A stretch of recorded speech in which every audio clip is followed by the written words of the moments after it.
សួរសួស្តីពុកម៉ែបងប្អូនទាំងអស់គ្នាថ្ងៃនេះខ្ញុំឲ្យម៉ែខ្ញុំចាក់បាញ់ឆៅទុកឲ្យខ្ញុំហូបចឹងណាដោយសារតែម៉ែខ្ញុំក៏ចាក់បាញ់ឆៅលក់ចឹងហើយខ្ញុំនឹកឃើញថាម៉ែឯងទុកបាញ់ឆៅឲ្យខ្ញុំហូបផងហើយ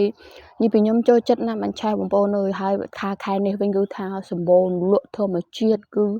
អូច្រើនមែនទែនទ្រូយចៃទ្រូយស្អីទីគឺថាសម្បូរលក់ធម្មជាតិយើងបានមកស្រុកស្រែធម្មជាតិអញ្ចេះបានហូបបន្លែធម្មជាតិចឹងល្អគឺគេឲ្យហូបបន្លែឲ្យច្រើនចឹងណាហើយអូយបន្លែនិយាយពីថាមានគ្រប់មុខគ្រប់ម៉ាក់ហើយលក់បាញ់ឆៅវិញគឺត្រូវគ្នាជាពិសេសតបែកព្រៃតបែកអីនេះទីគឺត្រូវគ្នាប៉ុន្តែថាខែនេះអត់មានទេខែនេះសម្បូរតែទ្រូយចៃអីចឹងណាបងប្អូនហើយទ្រូយចៃវិញយើងហូបជាមួយលក់បាញ់ឆៅគឺវាឆ្ងាញ់វាអត់ចាត់អត់អីទេគឺរសជាតិមកឆ្ងាញ់អត់មានចាត់មានអីទេហើយមានលក់ដូចជាទៅសក់ស្បៃកញ្ញាញ់ហើយលឹកភ្លូលឹកអីហ្នឹងក៏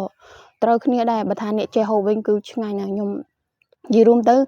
លក់អីក៏ចេះហូបដែរមកអត់ឲ្យតារបស់ដែលហូបកើតនេះបងប្អូនអើយមកបាញ់ឆៅតំណងឆ្ងាញ់មែនទែនណាយើងហូបយូរហូបរាល់ថ្ងៃហ្មងឲ្យទៅមក2ថ្ងៃ3ថ្ងៃគឺហូបរាល់ថ្ងៃម្ដងហើយនេះលក់អូយឡងបាត់ថាចាំមើលបងប្អូនដឹងតែខ្ញុំហូបអស់ហើយលក់នេះនិយាយពីថាត្រូវគ្នាជាមួយបាញ់ឆៅបាញ់អីនេះបាញ់ឆៅ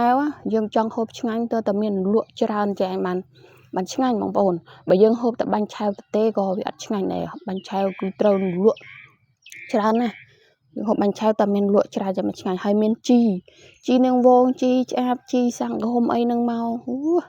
ថាលក់គ្រប់មុខតែម្ដងបងប្អូនយើងហូបបន្លែកាន់តែច្រើនកាន់តែល្អហើយនេះនៅក្រៅខ្នងខ្ញុំហ្នឹងគឺដើមក្រូចទៀសម៉ែហ្នឹងគឺថាសម្បូរផ្លែច្រើនមែនទែនផ្លែហើយខ្ញុំផ្លែធម្មជាតិហ្មងគឺបើមកដើមទីវិញគឺសម្បូរផ្កាកំពុងតែចេញផ្កាយ៉ាងហើយបើខាងក្រោយខ្នងនោះគឺផ្លែធំផ្លែទូចក្តឹបកំពុងទៅច្រើនមែនទែនណាឲ្យថាចឹងមិនថាយើងនៅស្រុកស្រែឲ្យតែយើងល្អឯងឲ្យតែយើងឧស្សាហ៍យើងដាំតែរបស់ធម្មជាតិហូបទៅដូចក្រូចដូចស្វាយដូចជីជោគអីចឹងគឺយើងដាំតែខ្លួនឯងណាឲ្យតែយើងឧស្សាហ៍ថែទាំមើលថែបោចស្មៅបោចអីឲ្យស្អាតអស់គឺដឹងតំណាំគឺដឹងឲ្យលូតលាស់ហ្មងហើយបើថាត្រូវភ្លៀងត្រូវអីទៀតគឺលាស់មកទ្រុលតែម្ដងណា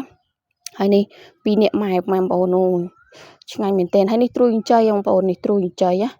ខ្ញុំក៏ដើរបេះឲ្យម៉ែនឹងឯងទៅនេះបងប្អូនទ្រូយចៃឡងខ្ចីញ៉ាញ់ហ្មងណាហើយសម្បូរទ្រូយចៃនឹងឯងជាងគេសម្បូរច្រើនជាងគេវាលឿសច្រើនជាងគេពេលអញ្ចឹងយើងបានលក់នឹងឯងផ្សាយផ្សំទៅបានច្រើនមុខគឺដឹងតែឆ្ងាញ់